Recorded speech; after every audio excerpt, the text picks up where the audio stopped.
시청자 여러분 안녕하십니까. 쾌도남마 하종대입니다. 청와대 문건 파동에 배우는 K와 Y다.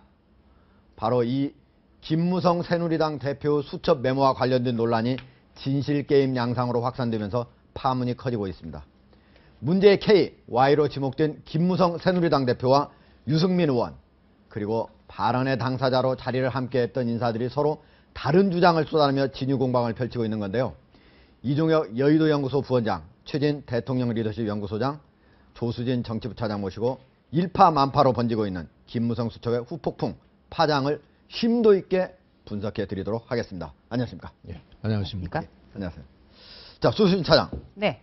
자, 김무성 대표의 이 메모, 이게 가장 큰 파문을 일으키고 있는데, 어떻게 해서 김무성 새누리당 대표하고 유승민 의원을 정윤희 문건의 배우로 이렇게 지목을 하게 된 겁니까? 네. 그 부분이 아주 재밌는데요. 이 김무성 대표는 집권 여당의 대표지만 지금은 어떻게 보면 이 비박계로 분류가 되고 있습니다. 네. 당내에선 비주류로 분류가 되고 있죠. 예. 그리고 새누리당의 유승민 의원의 경우에는 대구 지역의 유수호 전 의원. 예. 아주 정치 명망가의 자제기도 하고요. 네. 대구의 유력 정치인입니다. 그런데 다음번 새누리당 원내대표 5월로 예정이 돼 있는데 여기에서 지금 경선 출마를 하고 준비를 하고 있지만 네. 지금 청와대에서 미는 사람은 따로 있지 않습니까? 네. 그렇기 때문에 이 행정관이 여당 대표와 차기 원내대표 주자를 직접 겨냥했다는 것. 이 점이 아주 재밌습니다. 네. 어떤 분은 이렇게도 얘기를 합니다. 어떻게 하면 일개 행정관이 집권 여당의 대표와 그리고 유력 정치인을 이렇게 겨냥할 수 있을까? 네. 그 진짜 궁금한데요. 왜 그래서 어떻게 그것 가능합니까? 때문에 바로 이 대통령이 이번에 이른바 3인방 비서관에 대해서 일개 심부름꾼에 불과할 뿐이다. 이렇게 평가를 했습니다만, 네. 야, 행정관이 이 정도면 비서관은 어느 정도냐? 예. 네, 이런 얘기도 나오고 있습니다. 예. 최진 소장님. 네. 행정관 하면은 한 3급, 4급 공무원으로 따지면 그렇습니다. 이 정도인 거죠. 예. 그러니까 조응천 공직기관 비서관은 비서관이고 1급인가요? 예. 예. 행정관은 그 밑에 있으니까 예, 그렇습니다. 한참 더 아래인 건데 이런 사람이 과연 이 문건 파동의 배후 이거 알 수 있나요? 깊이 들여다보면요, 그게 상당히 일리가 있습니다. 아, 일리가 왜냐하면 있습니까? 일개 행정관이라고 그랬는데 예. 사실 제가 파악해보면 일개 행정관은 아닙니다. 어허. 선임 행정관인데 네. 옛날로 치면 직제가 바뀌어서 그렇지 옛날로 치면 비서관급인데요. 비서관급이다. 예, 그리고 선임 행정관은. 아시다시피 십상시 중으로 거론된 사람 중에 한 명입니다. 그렇죠. 그렇기 네. 때문에 청와대 내부에 인맥이 탄탄하고 예. 그리고 정보도 훨씬 많습니다. 거기다가 요번에 같이 합석했던 사람 중에 한 명이 네. 비서관 또 한 명이지 않습니까? 행정관. 예. 그 행정관은 행정관이 또 있죠. 예. 제2부속실에 있는 행정관입니다. 네. 남봉구 비서관 바로 직계에 있는 사람이기 때문에 예. 아주 실세의 라인인 거죠. 네. 그러니까 두 실세가 사실 청와대에서 만난 거죠. 네. 이번에. 그렇기 때문에 아마 청와대 누구 못지않게 핵심적인 중요한 정보를 갖고 있을 가능성이 높다. 네. 다만 제가 안타깝고 화가 나고 하는 거는 이때 지금 사고가 난 게 아마 12월 18일 아니었습니까? 술 마신 예. 자리가. 예. 근데는 그때 당시는 비선 암투설로 해서 대한민국이 완전히 날가난 때 아닙니까? 그렇죠. 그 지극히 민감한 시기에 지극히 민감한 사람이, 그러니까 십상수 중에 한 사람이 예. 지극히 민감한 김무성 대표와 유승민이라는 사람을 언급을 했다. 네. 그것도 누구에게? 가장 민감한 이준석이라는 사람은 대표는 아시다시피 곳곳에 방송을 나가는 사람입니다. 말 한 번 잘못하면 그것이 대한민국 전체적으로 퍼져갈 수 있는데 또 예. 불구하고 그 미묘한 시기에 그런 발언을 했다? 이거는 엄청나게 부주의하거나 네. 아니면 엄청나게 머리를 썼거나 네. 둘 중에 하나라고 보는 거죠. 네. 그러니까 이거는 간단하게 볼 수가 없다. 그래서 제가 지난번에 저 자리에서 말씀드렸지만 네. 이 도마뱀 얘기했지 않습니까? 도마뱀을 몸통을 잘라버렸더라면 지금쯤 이런 술자리라든지 오늘날 이 사건이 없을 텐데 예. 지금까지 이게 인적 청산을 못하고 보니까 지금 계속 파편이 청와대 파편이 불똥이 당으로 옮겨가 버린 겁니다. 이제. 알겠습니다. 자, 이종혁 부원장님. 지난번에 그 도마뱀 말씀을 하실 때 도마뱀이 없는데 내가 꼬리를 뭘 자를 게 있냐 내가 그런 말씀을 예, 드렸는데 네.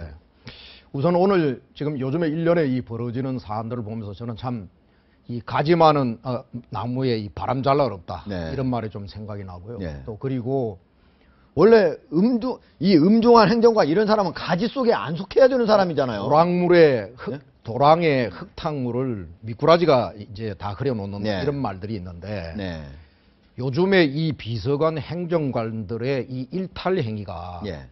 저는 정말 참 이걸 어떻게 지금 봐야 하냐. 저도 지금 현재 이건 엄중하게 지금 보고 있습니다. 다만 지금 현재 문건 배우를 지목되었다라고 하는 김무성, 유승민, 이렇게 지금 얘기들 하고 있습니다만 우선 사실 여부가 예. 오늘 우리 최 소장님이 말씀하시는 그렇게 단정적으로 아직까지 얘기할 그런 사안은 아닙니다. 네. 왜 그러냐면요. 우선 얘기들이 좀 달리 나오고 있고요. 예. 그리고 제가 보건대는 아마 88년생 이준석 씨 같은 경우에는 제가 알고 있기는 아주 좀 어린 그런 이제 정치 갓 입문한 어떻게 보면 신인인데요. 술자리에 앉았었고, 그리고 거기 한 4-5명이 앉아 있는데 서로 간에 지금 얘기들이 지금 달리 나오고 있고. 네. 그러니까 지금 과연 팩트는 이겁니다. 뭐냐면 실질적으로 이 행정관이 이준석 씨에게 이 문건의 배우는 김무성 대표와 유승민 의원이다. 이렇게 단정적으로 확정적으로 얘기를 했는가? 네. 아니면 지금 얘기 중에 나오는 게 두 사람의 공통된 얘기는 조금 각도는 달리하지만 공통분모는 있습니다. 뭐냐면 조응천 씨가 국회의원이 되려고 하는 그런 생각을 갖고 있었던 사람이고, 그래서 대구의 공천을 받기 위해서 김무성 대표와 유승민 의원에게 줄을 대려고 했다. 이 얘기를 했다는 거거든요. 예, 그러면 그 음종한 얘기를 가지고 행정관의 추측이죠. 아니 예. 이제 그렇게 얘기를 했다는 예. 거죠. 네. 그러니 이준석 씨도 그 얘기는 들었다는 거고, 그리고 네. 또 이준석 씨는 그런 얘기를 다 종합해서 김 대표와 그리고 유승민이 배우다 이렇게 얘기를 했다 이렇게 얘기를 하는 거지만, 그 얘기가 술자리석에서 그런 류의 추측을 음종한, 물론 해서는 안 되는 얘기입니다. 이 얘기조차도 그런 얘기를 듣고 지금 현재의 그 얘기가 전달되는 과정에서, 옛날에 보면은 옆집에 강아지 한 마리가 죽었는데 이웃 동네를 한 바퀴를 돌고 오면은 옆집에 애가 죽은 걸로 되는 거거든요. 네. 그런 류의 성격을 좀 갖고 있지 않나 현재로서는. 그래서 이 부분에 관한 실질적 진실을 조금 더 들여다볼 필요가 있다. 알겠습니다. 그 말씀 먼저 좀 자, 지금 보면은 김무성 대표의 수첩에서 시작됐지만 그 진원지는 지난해 12월 18일 바로 이준석 전 새누리당 비대위원도 같이 참석했던 그 모임입니다. 네. 그 전말 이준석 전 비대위원은 뭐라고 주장을 하고 있습니까? 어떻게, 언제, 어디서 어떻게 들었다 이렇게 얘기해요. 네. 이 12월 18일 그러니까 박근혜 대통령이 그 대통령에 당선된 지 만 2년 되기 하루 전날이죠. 그렇네요. 그런데 이날이 우리가 좀 관심을 갖는 것은 바로 그 청와대의 문건을 만들고 또 유출시켰다는 의혹을 받고 있는 박관천 전 경정에게 검찰이 수사를 하다가 구속영장을 청구한 당일입니다. 네. 그렇기 때문에 이 문건 유출과 그리고 문건의 작성 이런 것이 모두 박관천 전 경정의 자작극이라고 보는 게 바로 청와대의 시각이었거든요. 네. 청와대가 이 부분에 대해서는 공식 브리핑을 많이 했었습니다. 예. 그런데 그날 그 음종한 행정관이 배후는 따로 있다. 네, 이 문건 유출의 배후는 바로 김무성 대표와 유승민 의원이라고 말을 했다는 게 이준석 전 새누리당 비대위원의 증언인 거죠. 그것도 여러 차례 했다는 거죠. 네, 자기 여러 옆자리에서. 차례 했기 때문에 네. 매우 이거는 중요하다고 판단해서 김무성 대표에게 보고를 했다. 네. 이준석 전 비대위원은 지금 계속 그 같은 입장을 되풀이하고 있습니다. 보고는 언제 했다는 겁니까? 네, 보고는요. 바로 이제 1월 5일 날 정도 했다는 거죠. 네, 그래서 김무성 대표의 이 수첩을 보면 맨 머리에 1월 5일이라는 문구가 적혀져 있습니다. 네. 그러니까 1월 5일 들은 이야기를 써놨다. 이런 얘기가 가능한 거죠. 1월 5일이라고 얘기를 했다가 그 다음에 1월 6일 김상민 의원의 결혼식장에서 얘기를 해줬다. 이런 얘기도 또 나왔습니다. 네. 예. 그렇지만 하여튼 그 김무성 대표의 저 수첩 보이십니다. 지금 1월 5일이라는 메모가 맨 위에 올려 있고요. 예. 거기에 실장이라고 적힌 글 밑에 정치적으로 묘한 시기여서 만나거나 전화통화 어렵다. 시간이 지난 후 연락하겠다. 이런 메모도 있고요. 저거는 그러니까 대통령 비서실장, 김기춘 대통령 비서실장한테 전화를 하려고 했는데 저쪽에서 전화를 안 받으면서 저렇게 얘기를 했다 이런 얘기죠? 그렇습니다. 네. 그러니까 김기춘 실장에게 이준석 전 비대위원이 전해준 말을 확인하려고 전화를 했더니 어허. 정치적으로 묘한 시기여서 만나거나 전화통화 어렵다. 시간이 지난 뒤 연락하겠다. 이렇게 답변을 했고 이 말을 들은 새누리당 김무성 대표는 더더욱 좀 격앙된 분위기를 보였다고 합니다. 네. 사실 확인 자체가 안 됐기 때문인데요. 예. 그리고 이 그 수첩 그 조금 전에 수첩으로 다시 돌아와서 이 수첩에는 이 새누리당 비대위원을 지낸 이준석 씨 그리고 손수조 씨, 청와대 음종환 행정관 이런 그 몇 사람의 이름이 나옵니다. 네. 5명의 이름이 나오고 그렇죠. 그 맨 밑에는 문건 파동의 배후는 KY 내가 꼭 밝힌다. 두고 봐라. 곧 발표가 있을 것. 이런 메모가 들어 있습니다. 그런데 내가 꼭 밝힌다. 저 얘기는 김무성 대표의 말입니까? 아니면 전해준 사람의 말입니까? 아닙니다. 이 말은요. 예. 이 그저께 이 그 수첩의 내용이 이제 한 인터넷 매체를 통해서 알려졌지 않습니까? 예. 어제부터 김무성 대표 측에서는 여기에서 내가라는 거는 김무성 대표가 아니다. 어허. 그러니까 누군가로부터 들은 것을 그대로 적어놨다. 그러니까 아하. 내가라는 주체라는 것은 예. 이제 이 발언을 전해준 사람, 그러니까 음종환 행정관이 되겠죠. 아하. 그거를 음종환 행정관이 한 말을 그대로 전해주면서 음종환 행정관이 내가 꼭 밝힌다. 이렇게 그 사람은 자기가 보기에는 김무성 새누리당 대표하고 유승민 의원인데 이거 반드시 밝히겠다. 이렇게 얘기를 했다는 거죠. 그러니까 음종환 행정관이 문건 파동 배후는 KY 두 사람 딱 얘기하면서 내가 꼭 밝힌다. 두고 봐라. 곧 발표가 있을 거다. 이런 얘기를 이제 그 이준석 전 비대위원에게 정했고요. 네. 이준석 전 비대위원이 그대로 전해준 얘기를 메모를 했다는 겁니다. 아하. 네. 예. 자, 그러면은 지금 현재 이준석 씨의 주장 이거에 대해서 과연 음종환 행정관은 어떻게 얘기하고 있는가? 이게 가장 중요한데 음종환 행정관 어떻게 지금 얘기를 하고 있습니까? 네, 음종환 전 행정관은 그 자리를 함께한 것은 사실이지만 배우라는 얘기는 쓰지 않았다. 이렇게 아하. 부인을 하고 있습니다. 아, 그럼 배우는 아니지만 두 사람 이름은 거론한 건 맞다고 얘기를 하는 겁니까? 그렇습니다. 어허. 그러니까 이 두 사람의 이야기가 나왔지만 내가 직접 이 두 사람이 문건 유출의 배우다. 이 배우가 중요하지 않습니까? 그러니까 아까- 배우란 얘기는 한 적이 없다. 그러니까 아까 예. 이제 제가 말씀드린 대로 네. 조웅천이라는 사람이 대구에 국회의원을 나오려고 그러고 예. 그리고 김 대표와 그리고 유승민 대구의 중진이지 않습니까? 거기에 선을 대기 위해서 예. 이 문건을 유출했다. 이런 류의 얘기를 했다는 거거든요. 네. 그렇다면 그 얘기는 전하는 과정에서 이제 이러면 이제 검증이 그렇게 되니까 마치 문건의 배우가 김무성 대표나 유승민 의원 같이 이렇게 들려질 수는 있겠지만 네. 그럼 한번 상식적으로 생각해 보십시오. 문건이 유출이 되어서 대통령이 대한민국의 국기문란이라고 해서 엄청난 소용돌이를 내고 있는데 그런 정도의 사건을 집권당 당대표와 그리고 또 소위 친박의 중진인 유승민 의원이 어떤 행위가 있을 때는 거기에 따른 반사 이익 내지는 계산된 뭔가 급부를 얻을 수 있을 때 하는 것입니다. 네. 이 행위는 지금 일어났던 일련의 모든 행위들이 말을 만약에 이것이 지금 그래서 제가 아까 진실 여부를 들여다 봐야 된다는 것이고요. 예. 이것이 진실이 아니다라고 저는 제가 생각하는 이유는 뭐냐면은 어느 구석을 보더라도 얻을 게 아무것도 없습니다. 네. 실익이 없는 거죠. 그렇다면 소위 집권당의 당 대표와 당의 중진이 이런 류의 얘기를 했을 리도 없고 저는 제가 생각한 데는 네. 이 젊은 친구들이 술자석에 모여서 그 당시에 그런 나라가 혼재되어 있는 상태인데 저는 참으로 통탄스러운 것은 행정관도 엄연히 청와대 직원 아닙니까? 아까 우리 최진 소장님 말씀하셨다시피 진중하고 자중하고 해야 할 그런 시기에 바로 이런 얘기들을 했다는 이 행위 자체가 저는 굉장히 분노스럽고 개탄스러운 것이지 예. 여기에 일어나는 일련의 행위의 진위 여부를 우리가 추적에 들어가면 네. 아니 집권당 대표와 당 중진이 무슨 할 일이 없어서 이런 문건을 유출을 해서 얻을 게 뭐가 있습니까? 그래서 이것은 성립이 되지 않는 얘기다. 그래서 저는 그러나 이런 것들이 벌어진 상황 그래서 아까 제가 말씀드린 대로 이 참 이 가지 많은 나무에 바람이 잘 날이 없고 그리고 이게 이 참 흙탕물을 흐리는 이 행정관들이나 요즘에 일어난 일련의 모든 사실들이 하이직들이 지금 일으키는 일 아닙니까? 알겠습니다. 그러니까- 자, 최 소장님. 예. 지금 여기서 보면은 핵심적인 관련 당사자가 하나는 이준석, 예. 하나는 음종환, 예. 그리고 같이 있었던 손수조 씨예요. 예. 손수조 씨는 여기에 대해서 어떻게 얘기합니까? 글쎄 제가 구체적으로 지금 말은 못하지만 본인은 이제 잘 못 들었다라고 이제 얘기를 하고 못 들었다? 왜냐하면 그 청와대 근처에는 이제 호프집이 좀 시끄러운 데이기 때문에 예. 본인이 실제로도 잘 못 들을 수 있고 실제로도 들었다 하더라도 만약 그걸 확인해 줄 경우는 또 엄청나게 파함은 있기 때문에 네. 부담스러운 측면이 있죠. 조순 차장 그때 김무성 대표가 손수조 씨한테도 전화를 한 적이 있죠? 네, 그렇습니다. 그때 손수조 씨 어떤 반응을 보였습니까? 예, 손수조 씨는 지금까지 일관되게 나는 잘 모른다. 네. 네, 이런 입장을 보이고 있는데요. 지금 최진 소장님도 얘기를 했지만 이거는 알아도 안다고 할 수가 없는 거겠죠.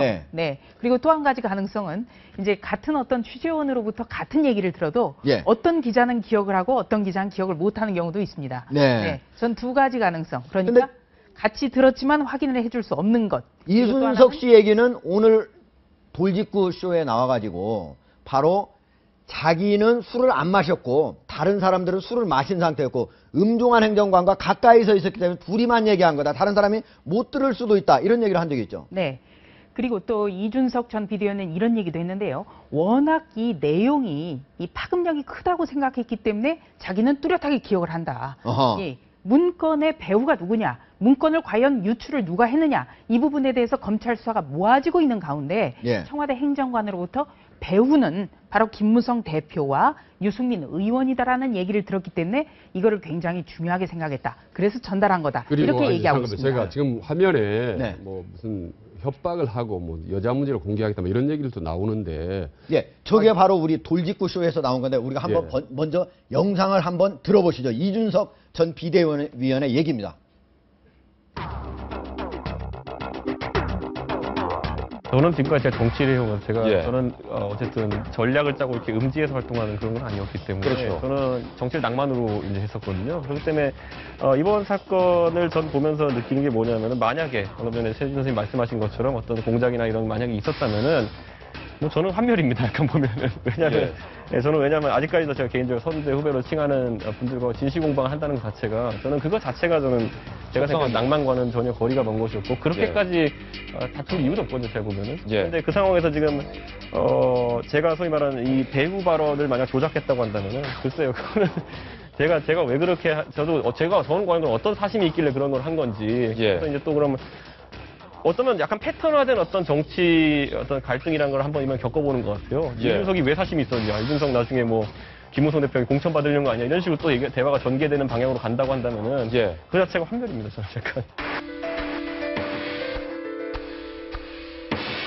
우발적으로 이게 뭐 메모가 유출되었다 이런 것들에 대한 거는 오히려 가능할지 몰라도 이걸 공개해가지고 득을 보기 참 어렵습니다. 왜냐하면 친박계 의원들이 원내대표는 반장 선거거든요. 그 반에 있는 학생들이 뽑는 거기 때문에 국회의원들의 대다수가 소위 말하는 친박인 걸로 지금 분류되고 있는 상황에서 박근혜 대통령과의 뭐 어떤 박근혜 대통령이나 청와대와의 어떤 대립 관계가 부각되어가지고 선거에서 이득을 볼 가능성이 없습니다.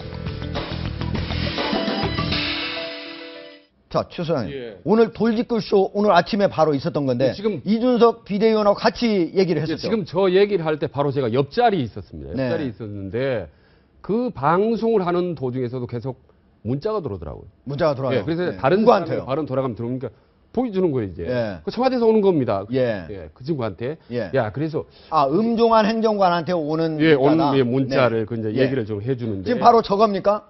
뭐- 너가 종편 출연 청탁 카톡 다 공개한다. 그러니까 전 협박이네요. 그러니까 종편을 이렇게 많이 이준석 씨가 출연을 하는데 이거는 네가 그동안 계속 종편 회사한테 출연을 청탁해서 나오는 거다. 이런 얘기를 하는 것 같고 그다음에 내가 언제 배우라는 말을 했느냐. CCTV 까볼까. 그러니까 배우라는 말 자체는 안 했다. 이런 주장인 것 같습니다. 그리고 나는 이준석 씨랑 싸우는 게 아니라 수첩이랑 싸운다. 그러니까 자기는 이준석 씨하고 싸우는 게 아니라 김무성 대표하고 싸우겠다. 이런 얘기인가요? 지금 아마 물어보니까 네. 누굽니까 방금 음종한 행정관이라든지 상당히 청와대 로얄티가 있는 측근들은 예. 본인들을 상당히 그러니까 국회의원급으로 생각하는 것 같다고 그렇더라고요. 3, 4급 공무원인데 거의 국회의원 장관급인 국회의원하고 같다고 생각한다. 상당히 몇 사람에게 좀 물어보니까 본인들은 그래서 거물들을 상대하지 너희들 같은 이제 애송이는 뭐 상대 안 한다 뭐 이런 분위기들을 이제 상당히 풍기는 사람들이 있다고 하는데 예. 그렇다면 3인방이야 뭐 무슨 삼성급 이상이 될 수 있고 그리고 비서실장이 당 대표의 전화를 받지 않는다 거부한다 네. 이거는 정말 과거에는 상상도 할 수 없는 일이에요. 근데 과거에는 이런 일이 벌어지고 있는데 제가 꼭 반드시 한번 말씀드리고 싶은 건 조금 전에 이종혁 이제 부원장님께서 상식적으로 한번 생각해 보십시오 이렇게 말씀드렸는데 예. 그렇습니다. 실제로 상식적으로 아무리 생각을 해도 납득이 할 수 없는 일들이 지난 연말에 일어났거든요. 네. 2달 동안에 비선 암투설이. 근데 이거하고 상당히 비슷해요. 네. 그러니까 말하자면 구체적으로 팩트를 제시하고 주장을 하는데 예. 본인들은 전부 부인하는 거죠. 소설이다 짜집기다 하는데 네. 이번 같은 경우도 만약에 이준석 씨가 공개를 안 했다면 예. 묻혀버리는 사람입니다. 저 안을. 그럼 또 어디 가서 다른 데서 무슨 말을 하는 건지 알 수가 없는 거죠. 또 문자를 계속 보냈지 않습니까? 이것도 본인이 방송에서 공개를 하지 않았다면 역시 드러나지 않은 거죠. 예, 그러면 그러니까 물 밑에 드러나지 않은 얼마나 많은 제가- 일들이 벌어지고 아니, 오늘 내일 벌어질지 아니, 정말 최진 소장님. 걱정되는 거죠. 최진 소장님. 예.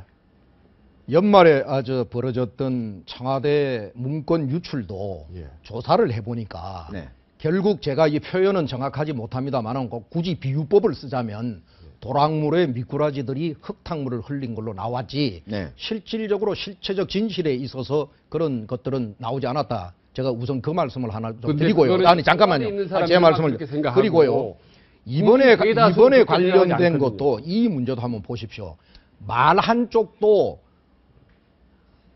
배우라고 지목을 했건 아니면은 자기 말대로 공천에 선을 대기 위해서 두 분의 이름을 거명을 했건 청와대 행정관으로서는 해서는 안 될 일 비상식적인 얘기를 한 겁니다.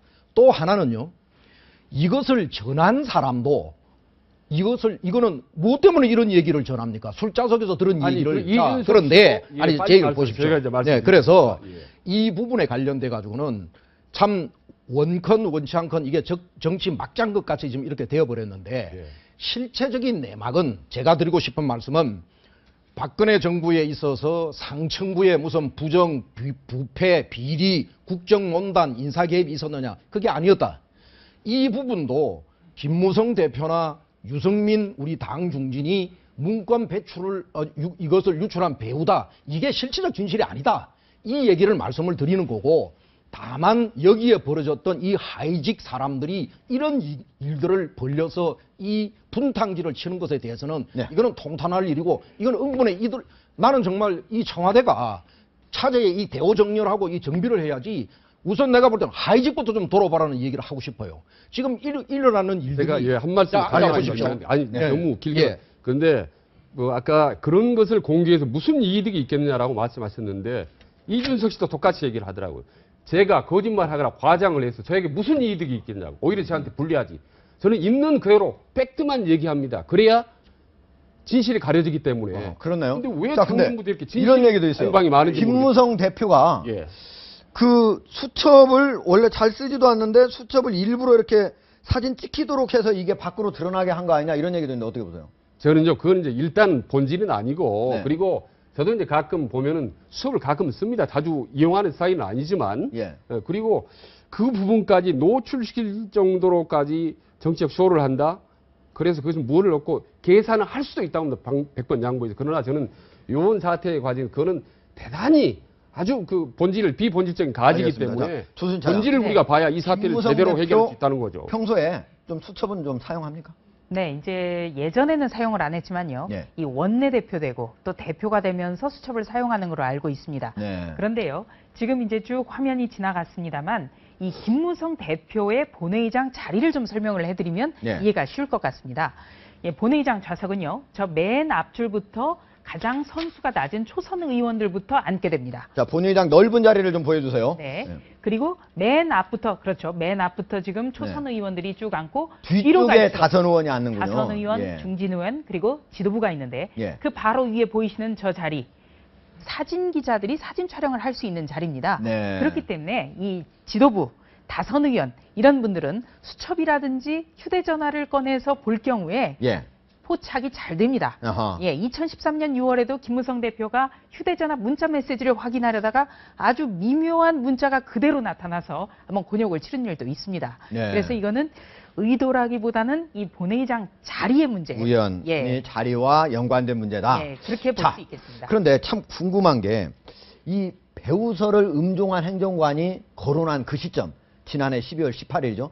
그때하고 친박 계열하고 비박 계열이 갈등을 점차 격화하기 시작한 시점, 상당히 서로 맞아떨어집니다. 마치 청와대가 친박과 비박의 갈등을 부추긴 듯한 그런 느낌을 받게 만드는데 어떻게 보십니까? 예, 그 날짜가 참 절묘합니다. 예. 뭐 의도를 했을 가능성, 이거는 제가 잘 모르겠지만 예. 이 12월 18일 날이 조금 전에 설명드렸다시피 이 문건을 작성하고 유출시킨 사람, 예. 박관천 전 경정에 대한 구속영장 청구된 당일이죠. 예. 그리고 또 12월 19일은 바로 박근혜 대통령이 친박의 3선 이상 중진 의원들 7명을 청와대에 불러서 따로 만난 자리. 이 자리는 새누리당의 김무성 대표가 누락이 됐습니다. 네.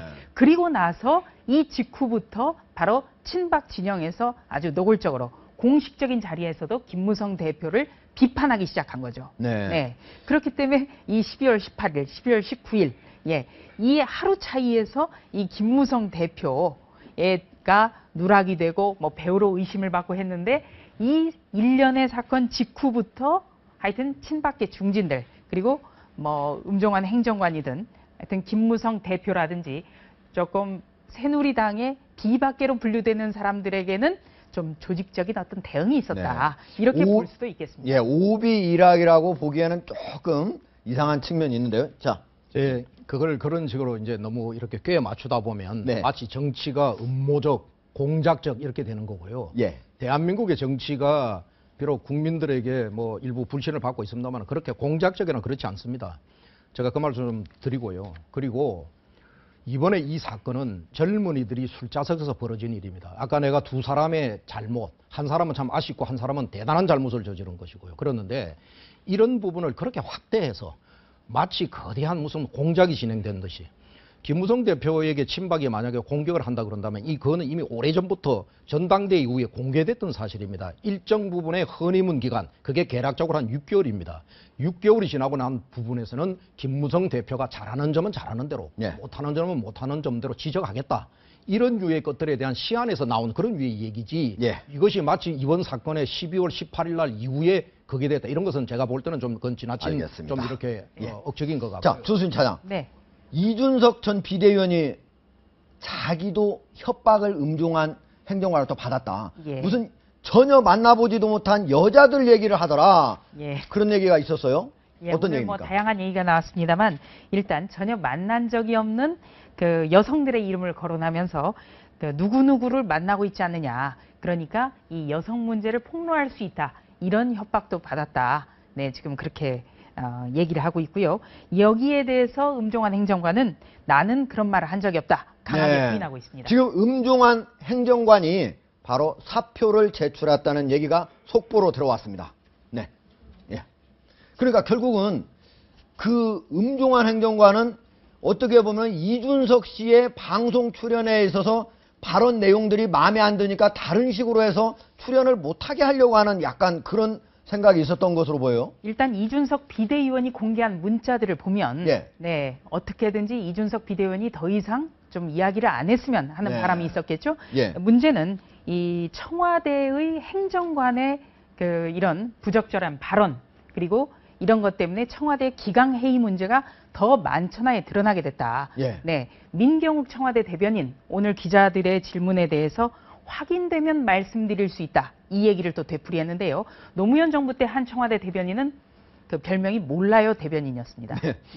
물어보면 몰라요. 이렇게 대답을 했어요. 근데 이 민경욱 대변인은 항상 확인이 돼야 말씀드리게 있을 것이다. 그래서 확인 대변인이 되고 있습니다. 알겠습니다. 자, 그런데 최윤수 소장님. 지금 음종환 행정관의 이 협박은 보면은 만약에 이준석 씨가 진짜로 여러 여자들을 만나고 다녔으면은 그 협박이 먹힐 뻔 했지 않습니까? 그러잖아요. 그렇죠. 그 뭐 방송 출연 문제까지 그리고 심지어 여성 문제까지 들먹였다는 것은 또 다른 데서 어떤 또 제2, 제3의 협박을 할 수도 있으며 만약에 이게 소리 없이 먹혀들었다면은 본인이 공개할 수도 없지 않습니까? 그럼 영원히 미제로 넘어가 버릴 수 있는 사건들 혹시 지난 연말에도 그런 사건들 미제로 미궁 속에 빠져버린 것들이 많은지라는 괜한 그런 의혹 덩어리를 부추기게 만들어버린 거죠. 이번 사건이. 그래서 요번에 지금 그래서 왜 이렇게 청와대는 탈도 많고 말도 많고 말이죠. 의혹도 많고는지 모르겠어요. 그런데 정작 비서실장이 항상 무슨 조치를 취했는지 지금 그게 계속 문제가 돼서 인적 정상까지 나왔지 않습니까? 그래서 이제는 요번 신년 기자회견에서도 적당히 넘어가랬던 그런 인적 청산 문제가 요번에는 분명히 하지 않으면 정말 더 엄청난 재앙이 올 수 있다는 것을 요번 사태가 다시 한번 보여준 거죠. 이준석 부원장님. 아니 어떻게 청와대 행정관이 뭐 제가 일개 행정관이라고는 안 하겠습니다. 선임 행정관이라고 하니까. 그런데 종편에 출연하고 있는 내용을 문제 삼아서 다른 것을 이렇게 해가지고 협박을 한다. 이거 거의 독재 정권 시절에나 볼 수 있는 얘기 같은데. 있어서는 안 되는 얘기고요. 협박 내용의 진위 여부와는 관계없이 저는 참 요즘에 정말 이 자괴심을 느낍니다. 옛말에 못된 이 성물 만드는 석수쟁이가 예. 이 성물 만드는 기술을 배우는 게 아니라 눈 깜빡이는 것부터 배운다 이런 얘기들이 있는데 네. 저도 옛날에 30대 초반에 정계를 입문한 사람인데 그때는 절제와 도가 있었습니다. 예. 그런데 요즘에 정치나 혹은 국가 주요 기관에 있는 이 젊은이들이 예. 이런 비상식적이고 그리고 소위 인간의 기본적 어떤 한 선만 가지고 있다고 그런다면 예. 이건 사실은 막장 드라마나 나올 얘기지 이건 있을 수 없는 얘기거든요. 네. 이런 것들이 회자가 되어서 이것이 상층부로 뛰어서 국정 운영에 혼선을 가져오게 하고 국민은 혼란스럽게 하고 그리고 이것이 국가의 이익에 반하는 식으로 사회 풍토를 조성하고 나는 이런 것이 정말 개탄스럽습니다. 그래서 저는 앞으로 이 참 우리가 이럴 때일수록 예. 책임 있는 분들, 청와대에도 가장 책임 있는 분들, 예를 들면 비서실장이라든지 혹은 또 우리 정치에서도 책임 있는 분들이 이런 소위 말하는 부분을 잘 좀 이제는 걸러내고 그리고 새로운 인재를 영입할 때도 예. 이건 잘 좀 봐야 됩니다. 단지 알겠습니다. 외부에 드러난 그런 스펙만을 가지고 사람을 판단하고 하는 그런 데서 이거 나오는 불거지는 문제다. 알겠습니다. 사실 그분을 들어 봐야 될 겁니다. 예. 박근혜 대통령을 직접 모시고 있는 청와대의 여러 비서관들, 올해 박근혜 대통령의 신년 기자회견 잘 보셨죠? 올해는 박근혜 대통령의 집권 3년 차로 반드시 경제를 잘 살려야 할 때입니다. 쓸데없는 권력 갈등, 투쟁으로 분란을 더 이상 일으키지 않았으면 좋겠습니다. 자, 조수진 차장은 여기까지 하겠습니다. 고맙습니다. 고맙습니다. 네.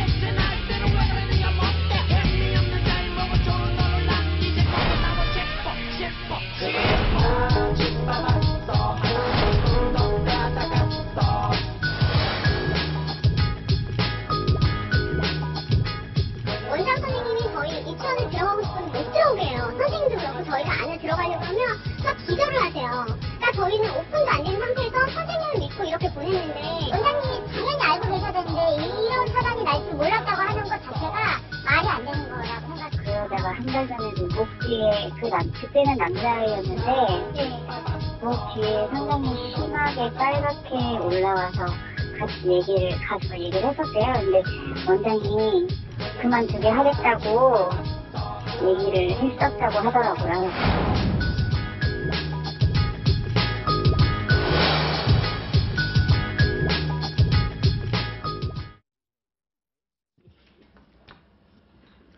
오늘 하루 어린이집 교사의 폭행 영상 보시고 충격 받으신 분 많으셨을 겁니다.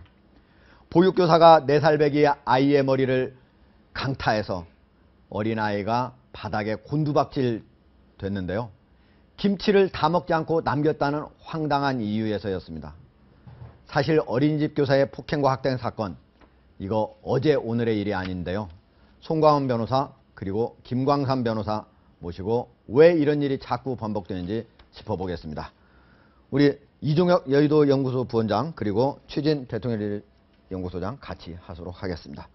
자, 먼저 우리 어린이집 현장, 그 폭행이 났던 그 현장에 나가 있는 조영민 기자를 전화로 연결을 해보도록 하겠습니다. 조영민 기자. 네, 인천에 나와 있습니다. 네, 지금 현재 그 어린이집 오늘도 문을 열었습니까? 네, 일단 오늘 교육이 진행되진 않은 상황이었고 네. 일단 현재 어린이집을 찾았던 학부모들 역시 집으로 돌아간 상황입니다. 네. 조금 뒤인 저녁 8시쯤 학부모들이 이 인천 연수경찰서를 찾아 진정서를 낼 계획인데요. 이 네. 진정서에는 폭행을 저지른 교사와 어린이집 원장 등에 대한 구속 수사를 요구하면서 다시는 어린이집을 운영하지 못하게 해달라는 내용이 담길 것으로 보입니다. 네. 이 오전에는 어린이집으로 학부모 30여 명이 찾아와 강하게 항의하는 모습을 보였는데요. 예. 항의를 하다가도 분에 못 이겨서 오열하는 학부모의 모습도 보였습니다. 네. 이 부모들은 이번 폭행건 이외에도 추가 범죄가 있을 것이라고 강하게 주장하고 있는데요. 예. 그동안 해당 어린이집에서 문을 열어주지 않거나 교실에 들어가려고 하는 것을 막는 등의 행동을 보였다고 주장하고 있습니다. 네.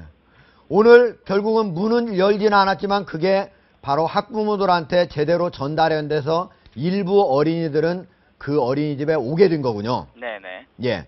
자, 지금 현재 그 가해 어린이집 교사 뭐라고 해명을 하고 있습니까?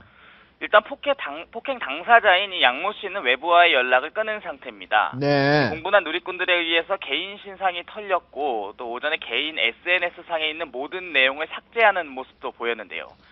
사실 오늘 상황만 보고 보면 이 학부모들의 분노를 키운 것은 바로 어린이집 원장의 태도였습니다. 네. 이 어제 학부모들에게 오늘 정상 운영하겠다. 믿고 아이들을 보내달라는 내용의 메시지를 보내 무리를 빚었죠. 네. 또 재발을 방지하겠지만 이번 사건의 고의성은 없었다라는 말이 논란이 되기도 했습니다. 네. 이 취재진 앞에서도 사과는 했지만 이 추가 폭행 사실 등에 대해서는 강하게 부인하는 모습이었습니다. 예. 그동안 이 어린이집 원장은 부모들과 상담을 할 때 이 어린이집에 아이들을 보내시는 분들 직업 아시죠? 라고 말을 하며 어린이집 수준이 꽤 높다는 것을 과시하는 모습을 자주 보였다고 합니다. 네. 조영민 기자 고맙습니다. 네. 예. 김광삼 변호사님. 예. 자, 지금 우리가 그 영상이 있는데 네. 그 어린애가 바로 이 교사로부터 80kg이라 되는 아주 거구라 그러죠. 교사로부터 맞는 영상을 보시면서 어떤 일이 있었던 건지 한번 간단히 한번 설명을 좀 해주시죠. 네. 일단 이제 급식 밥을 먹고 나서 급식판을 수거하는 과정에서 지금 바로 저기네요. 왼쪽에 예, 있는 예, 분이 예. 그 지금 교사죠. 예, 그렇죠. 네. 그 남긴 음식을 보고는 먹어라. 먹어라 이렇게 하는 거죠. 예. 맞아. 그런데 이 손을 꽉 잡아당기네요. 예, 어린이가 뱉어냅니다. 어이. 그러니까 그냥 때리는 게 아니고 예. 거의 몸무게를 실어서 그렇네요. 뺨을 때리는 거예요. 예. 그래서 다시 저 A 씨가 보육교사가 자리를 떠나니까 예. 어린이가 일어나죠. 지금 애가 스스로 일어났어요. 저 맞은 다음에도 예, 그냥 있지 않고. 자신이 뱉은 음식물을 예, 지금 걸레질을 하고 있네요, 저희. 씌우고 걸레질하죠. 네. 그 옆에 이제 다른 한 10명이 나올 건데요. 오른쪽에 지금 10여 명이 무릎을 꿇고 있는 장면이 있네요. 예, 예. 네, 오른쪽 위. 또 한 10명 정도가 원생들이 또 무릎을 꿇고 어이구. 앉아서 이 상황을 지켜보고 있어요. 예.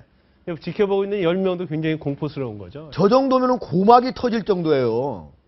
예? 고막은 어떻게 괜찮은지 모르겠습니다. 지금 아이고. 오른쪽에 보면은 어린애들이 스스로 무릎을 꿇었습니다. 이제 상황이 아주 불안불안하니까 자기들도 평소에 하던 행동을 했을 가능성이 그렇죠. 높은데 저런 얘기를 하면은 송강호 변호사 저런 얘기를 하면 평소에도 저런 일이 많이 일어났다.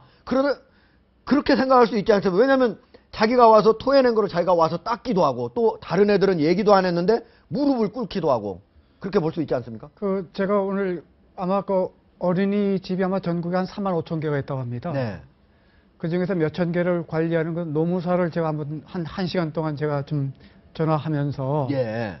현장에서 모습이 어떤지 앞으로 갖가지 이런 일들이 더 일어날 건지 한번 제가 냉정하게 한번 좀 물어봤습니다. 예. 현장에서는 저런 선생님들을 4차원이라고 하더군요. 4차원 교사. 네. 왜요? 그러니까 정상적인 선생님과 달리 네.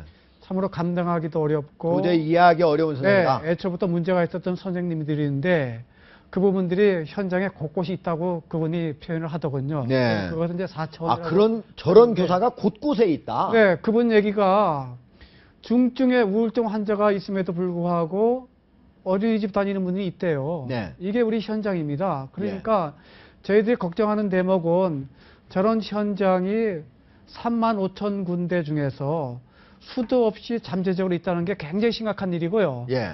그다음에 지금 폐쇄 문제에 관련해서는 아까 화면에 나왔지만 지금 무릎 꿇고 있는 분은 그 어린이집 원장이죠. 네, 네. 지금 그 수사기관도 폐쇄를 각오할 정도로 수사하겠다고 하는데 예.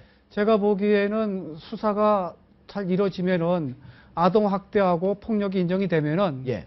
당연히 국가의 평가 인증이 취소가 된다고 합니다. 네. 그렇기 때문에는 당연히 사실상 어린이집이 폐쇄되는 수준에 국가보조금 못 받거든요. 그러니까 폐쇄는 당연한 수순이 될 것 같습니다. 네. 일단 문제는 또 일어날 때 예. 과연 그 부분을 교사 한 사람의 책임으로 원장 한 사람의 책임으로 그럼 국가나 사회는 뭘 해야 되는지 예. 이 부분에 좀 답이 없다는 게 참으로 답답하고 문제이죠. 그런데 보니까 지금 그 어린이집 정부에서 6개 항목에 걸쳐가지고 평가를 했는데 600점 만점이네요. 상당히 높네요. 전 엉터리 평가죠. 엉터리 그렇다면은 지금 현재 저희들 우리 어렸을 때는 뭐 집이 가난하고 뭐 해도 어머님이 애들을 다 품에 안아서 이제 기르던 시대였죠. 지금은 이제 보육의 소위 말하는 수요가 굉장히 늘어났습니다. 그래서 네. 보육복지라고 하는 게 국가의 주요한 부분으로 차지를 하고 있고요. 그런데 이 보육복지의 수요가 급증하고 여러 가지 지금 3만 5천 개라고 하는 어린이집이 있고 하기는 하지만 예. 여기에 따른 정말 정비해야 할 사회적 인프라가 정비가 안 되어 있는 그런 측면들이 많다라는 점입니다. 3만 5천 개의 많은 어린이집 선생님들이 박봉에 헌신적으로 아마 일을 하실 겁니다. 네. 그런데 오늘 아까 노무사분을 해보면 상당 부분 이 3만 5천 개 중에 단 1%가 있다 하더라도 그리고 예. 또 그 1% 속에 이런 교사들이 있다 그런다면 예. 오늘 저 한 행위는 뭐냐면 저는 거의 제가 보건대는 저는 저걸 보고 정말 충격을 받았습니다. 예. 저게 사리를 담지 않고서는 어떻게 4살 먹은 저 병아리 같은 애를 저런 식으로 이렇게 때릴 수가 있느냐. 그 정도로 맞으면 어른도 넘어져요. 저는 예. 정말 오늘 저 장면을 보고 정말 분노를 했고요. 그리고 저거는 뭐냐면은 애도 애지만은 지금 대다수 먹고 살기 위해서 맞벌이 부부들 어린이집에 자신의 그 귀한 애를 맡겨놓고 있는 우리 많은 부모들이 저걸 쳐다보고 아마 무너질 가슴을 생각하면 예. 전 정말 참 슬픕니다. 예. 알겠습니다. 이거 하루 빨리 정부가 저런 엉터리 평가하지 말고 예. 세세히 들어봐야 될 것입니다. 돈만 주는 게 보육복지가 아니죠. 예. 어저께 바로 공개된 저 동영상 보고 많은 시민들이 분노를 많이 했을 텐데요. 우리 시민들의 반응 한번 들어보도록 하겠습니다.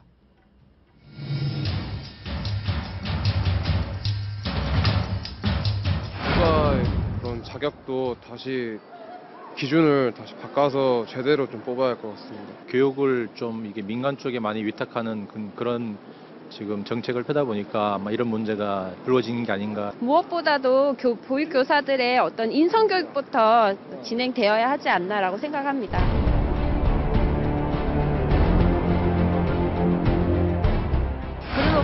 어린이집이라면 없어져야 되는 게 당연히 마땅하다고 생각하고 당연히 뭐 그 자격증이라는 것 이런 것 자체를 다 박탈해야 되는 거는 당연한 거라고 생각을 하고 그건 체벌이 아니라 폭력이죠.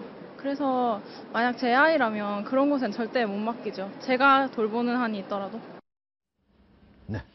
어린이집 아동 학대가 뭐 몇 건 있었죠. 뭐 장롱소에 가두고, 예. 그다음에 입에 또 벌레를 강제로 먹이기도 하고. 예. 거의 학대죠, 그건. 예, 그럼 학대인데 요번 같은 경우 때리는 거를 제가 몇 번 봤지만 오늘 지금 요 방송에서 상당히 구체적으로 제가 보니까 네. 거의 저건 그 격투기 시합에서 예. 완전히 초중량급이 온몸이 날려서 치는 한 방. 거의 살인미수에 예. 해당하는 것 같아요. 그 차원의 주먹인데 저 지금 K 유치원이라고 나오는 거죠. 네. 거의 아마 이름도 지금 K1 유치원으로 바꿔야 될 정도로. 저기도 애를 막 수준인데. 팍 던집니다, 그냥. 근데 예. 저렇게 한번 딱 때리면요. 제가 이제 그 행정학을 했지만 심리학적으로 분석하지 않습니까? 예. 이제 여러분이 흔히 잘 아시는 저 정도 한번 딱 맞으면 심한 트라우마가 딱 생깁니다. 그래서 평생 동안 저 충격과 공포는 잊지를 못합니다. 네. 근데 트라우마보다 더 무서운 게 있어요. 심리학적 용어로. 예. 섀도우라고 그림자라는 게 있습니다. 예. 그 폭력의 그림자가 머리끝에서 발끝까지 확 씌어서요. 예. 저게 죽을 때까지 갑니다. 네. 잘못하면. 그러니까 저 애도 치료를 해야 되고 같이 옆에 구경했던 저 잘 모르는 애들도 예. 아마 상당히 치유를 좀 장기적으로 봐야 될 그 정도라고 생각합니다. 보육교사 그 치료 문제 관련해서 예. 좀 국가가 구멍이 있는 것이 예. 되게 이제 우리가 그 복지와 관련해서는 요양원이 있고 노인 여러분들 그 어르신들 그 요양원이 있고 그다음에 영유아들이란 어린이집이 있는데 요양원은 상대적으로 요양보호사들이 역시 어린이집과 똑같이 굉장히 감정 노동자들이고 그다음에 스트레스가 많지요. 그러면은 그 문제가 있을 때 그 요양보호사들이 진료기관에 가서 상담하고 심리치료하는 그 제도가 있습니다. 네. 그런데 어린이집에서 저렇게 이른바 4차원 또는 문제 있는 감정 노동자가 있을 때 그것을 진단하고 보완하고 교육하고 하는 그 장치가 예. 전혀 없습니다. 1년에 한 번 교육을 시키는데 대강당에다 수천 명 도단위로 하기 때문에 다들 놀러 간다는 표현을 하더군요. 아하. 그리고 아까 평가라고 얘기가 나왔는데 예. 95.36. 네, 평가 점수가 이게 굉장히 행정부가 나름대로는 제도적으로 3년에 한 번씩 평가해서 국가가 주는 우리 세금을 통해서 이 보조를 하고 있거든요. 그러니까 굉장히 신중한 조사임에도 불구하고 평가 비용을 각 원장들이 냅니다. 아하. 그러면 과연 그러니까 현장에서 돈 내는 사람한테 유리하게 줄 수밖에 없다. 네, 공정하고 냉정하고 현실적인 진단을 할 수 있을까요? 그 근본적인 문제가 있죠. 요양원은 또 그렇지 않습니다. 요양원은 평가할 때 예. 이렇게 동일한 평가가 이루어지는데 요양원은 돈을 안 낸다고 합니다. 이런 부분도 우리가 차제에 원장도 문제가 있고 그 교육사도 문제가 있지만 근본적으로 이 일은 한 달 뒤에, 두 달 뒤에, 1년 뒤에 또 재발합니다. 예. 그럴 때 우리는 다시 한번 원점에서 구조적으로 어떻게 처리해야 되는지 이 부분 같이 고민해야겠죠. 알겠습니다. 네. 자, 김관섭 선배님. 예, 이 사건에서 더 충격적인 것은 보육교사가 고의가 아니다라고 얘기하는 거거든요. 아, 해명할 때. 그렇죠. 저 예. CCTV 보면 뭐 고의가 아니면은 그냥 실수로 맞았다 이런 그렇죠. 얘기입니까? 그런데 일단 때리는 행태를 보면 예. 정말 몸무게를 실어 때린 거고 그 때린 다음에 아이고, 저게 고의가 아니라면 예, 저게 때린 다음에 아이가 하는 행위를 보면요. 예. 일반 아이는 누워서 울겠죠. 예. 그렇지만 바로 일어나지 않습니까? 그래서 여러 번 맞았기 때문에 저 일어날 그렇죠, 수 있어요. 그렇죠. 처음 맞으면 웁니다, 바로. 다시 정리를 하고 예. 또 그 와중에 보면 10명이 무릎 꿇고 있단 말이에요. 예. 그런 걸 보면 이것은 굉장히 상습적으로 고의적으로 자행이 되었다고 생각을 하고요. 예. 그래서 이게 사실 아동복지법에 보면 네. 5년 5년 이하나 3천만 원 이하 벌금에 처하게 되어 있습니다. 그런데 이게 예. 상습적으로 5년 이하의 징역이나 3천만 원 이하의 벌금. 예, 그런데 이게 상습적으로 갔을 때는 2분의 1을 더 가중하도록 되어 있죠. 예. 알겠습니다. 자, 저는 1분 뒤에 돌아오도록 하겠습니다. 쾌도남마 오늘은 여기까지입니다. 시청해 주셔서 고맙습니다. 자, 마지막으로 우리 최진 소장님하고 이중혁 부원장님 말씀 30초씩만 들어보도록 하겠습니다. 그러니까 싫든 좋든 사실이든 아니든 간에 모든 문제들이 청와대에서 비롯되고 있습니다. 네. 대통령께서는 차제에 과감하게 인적 개편을 해서 정말 새로운 출발을 하루속히 했으면 좋겠다. 그런 말씀 꼭 알겠습니다. 국가 원수니까 무한 책임을 져야 되는 것은 사실이지만 모든 문제에 대통령으로 계속 몰아붙이는 것은 나는 그건 올바른 게 아니라고 보고요. 오늘 요즘에는 우리가 갑질, 어린이집 사태에서 보듯이 우리 시대의 어두운 자아상을 너무나 많이 봤습니다. 이것을 청산하기 위해서 이제는 모두가 나서야 됩니다. 국민도 나서야 되고 정부도 대우각선에서 나서야 되고 그래서 이런 어두운 우리의 자아상을 하루빨리 씻어내야. 알겠습니다. 자, 송광입니다. 우리는 인간에 대한 배려가 참 부족한 인색한 나라입니다. 다시 한번 원장도 탓하고 교사 탓하기 전에 대한민국 우리는 얼마나 배려하고 인간적인 사랑을 하는지 이 부분 다시 한번 각자 좀 되돌아봐야 된다 봅니다. 네, 우리 김관섭. 여러 가지로 문제점이 많은데요. 어떤 제도 운영의 문제도 중요하지만 사람의 문제가 굉장히 중요하다고 생각합니다. 그래서 예. 어떻게 사람을 만들어 갈 것인가, 어떻게 보육시설을 만드는데 사람의 중점을 두는 제도와 법이 정비가 돼야 한다고 봅니다. 예, 알겠습니다. 고맙습니다. 자, 감사합니다.